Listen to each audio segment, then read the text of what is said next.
Oh, I just agree. I mean, it's in the insurance sector that we're really going to see some difference. When people can't abdicate responsibility to another agency for their own actions, then they're going to have to take some responsibility for their own actions, and that's where it's going to lie.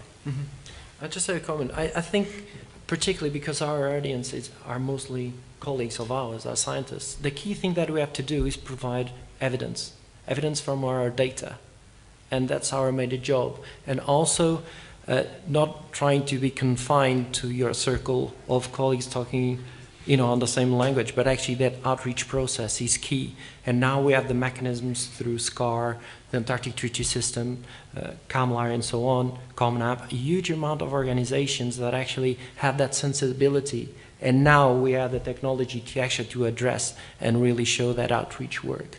And it's something that is definitely in progress, because if you are not able to convince that your data actually is valid and really shows the changes, particularly us, we are scientists, we still need to improve that surely in the future, because the data really shows. Our data will really show that our span for the last 40, 50 years, from the top predators perspective, we know that populations are definitely declining, and it can show is due to environmental change. Now is a political decision rather than a scientific one. Thank you very much to our panel today, and a special thank you to Helen, who can probably just see us down there on the internet, I think. Yay! And to Robin. Let's just give Helen a little scout of her own.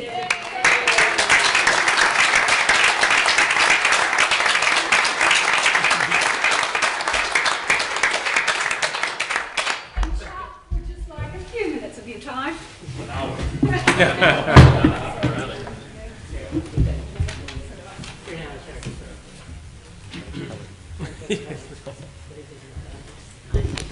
don't even know if I want to touch that. I think I'll leave it alone. Actually, I guess the first thing is to hope that the technology is a little better in 2065. Maybe we actually can do what I thought was a simple thing. But certainly, as I listened to this, and I had some preview, obviously, working with the panelists, how this was going to be structured, and I guess it was my pessimism, optimism meter listening to see if it was going up or down. And personally, I believe that sometimes we're a little too gloomy about the future. And listening to what probably some of the best experts in the world said, I didn't get that very negative doomsday for many of the predictions, really. Certainly, there's cause for concern. There's lots of evidence and grounds for action now and not later.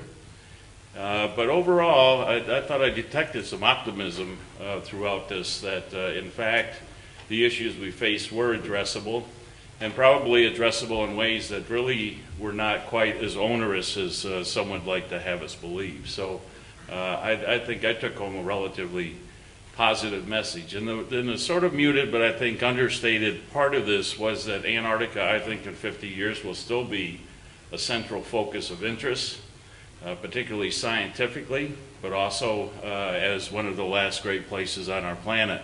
And I think our people that were in 2065, we're still talking just as much about the same place that we're all excited about today. And the other, to connect back to our horizon scan, I was glad to hear questions or some indication that how difficult it is to actually think 50 years in the future. And also then how that probably is an extrapolation that's not very accurate. We're facing the same question when we're looking at our final questions tomorrow in the horizon scan as well. And I think we're struggling a little bit with making sure that the vision we put forward out of these meetings really reflects our best thinking about the future, not about tomorrow or not even about 10 years from tomorrow, but literally 20 years into the future. And I thought the same thing. I think I heard that when I looked at some of the questions and comments that were being made here, they were very much relevant to help us to look much more forward in our thinking. And we're going to have to do that by noon tomorrow, so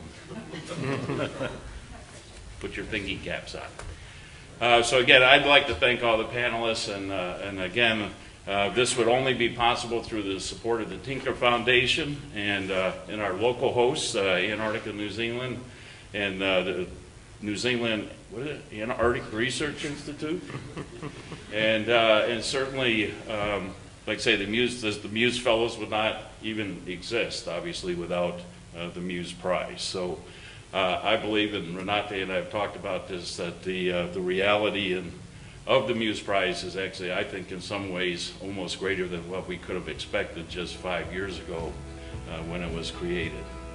So I think that's really great.